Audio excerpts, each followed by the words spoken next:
My people used to say that it's the mouse at home that informs the mouse in the bush that there is fish in the kitchen.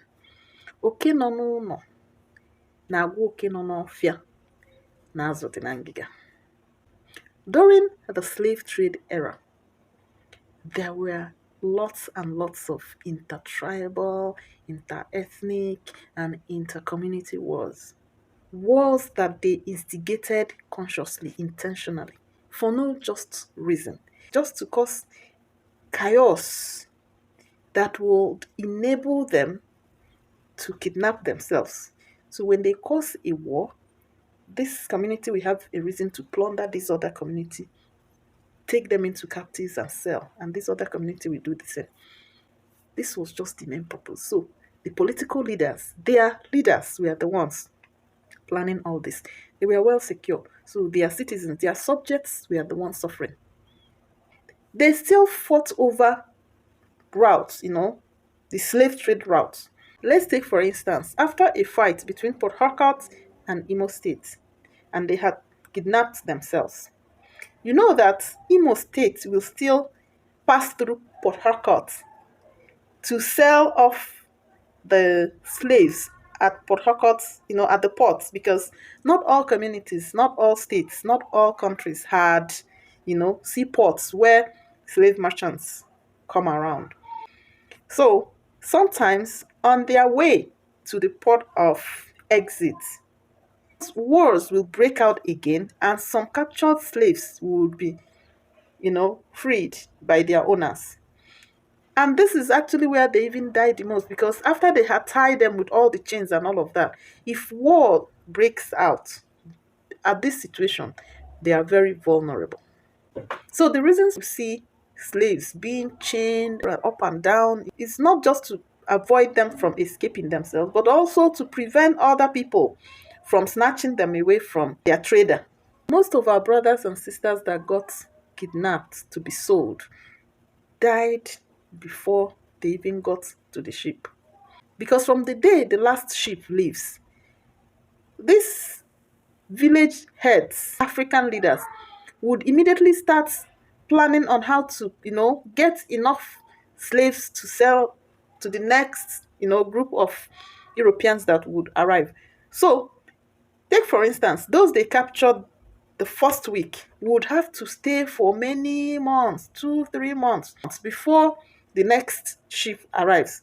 So sometimes those that got kidnapped first usually don't make it, till when they would be sold.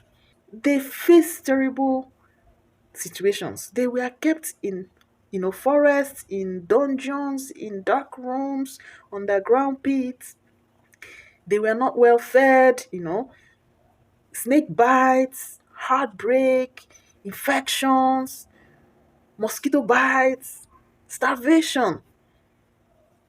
Many of them didn't get to take a bath from the day they were captured till the day they got to their final destinations.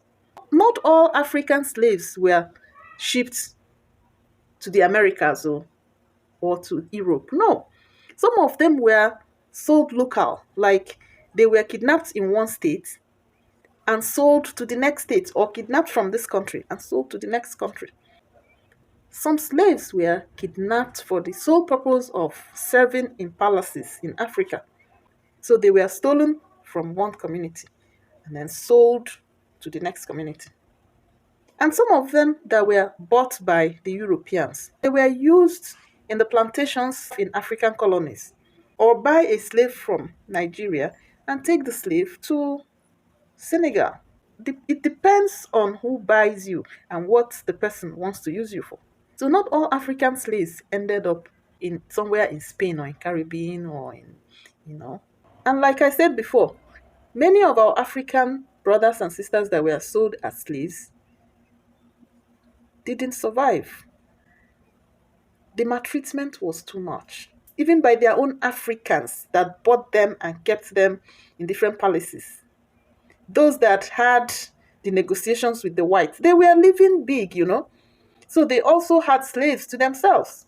Some records have it that the slaves that died were actually more than the slaves that survived.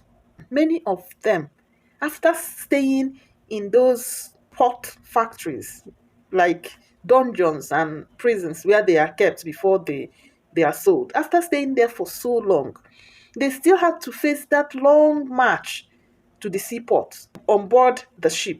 So many of them collapsed on their way. And those iron casts they had and the chains they had injured lots and lots of them, and they died in thousands of tetanus toxins. Some died of malaria, others died of diarrhea, some died of pneumonia. Some that got to cold countries were killed by winter cold. They had no jackets, they were naked, they were just treated like some animals, fired in a line and wearing chains after so many months in prisons in Africa, so many months on the floor of the ship. Oh, God. Packed like sardines,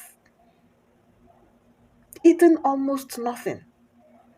And there were children among them. There were pregnant women. There were those with different kinds of health challenges before they got kidnapped.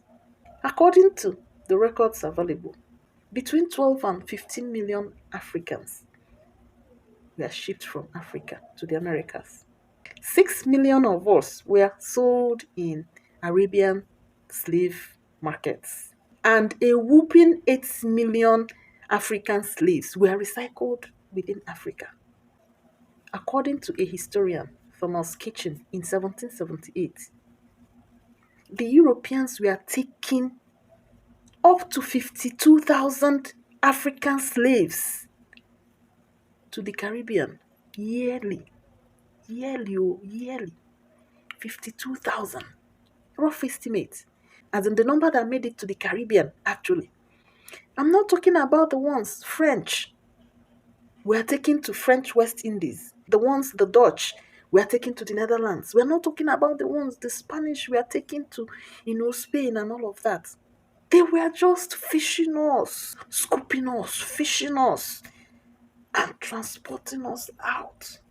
According to slave documentations and modern genealogical studies, these tribes I will mention now were the most enslaved tribes of the world. They were kidnapped the most and sold the most. Listen to know if your people were victims.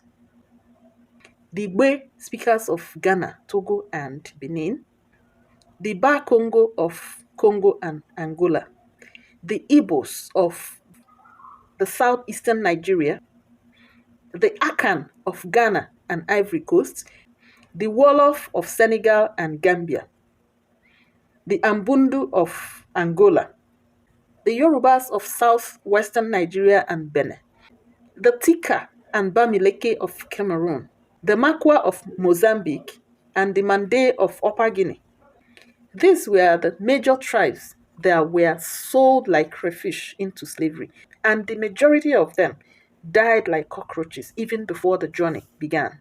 From this video, you have confirmed that the Hausas love themselves more than any tribe in this world.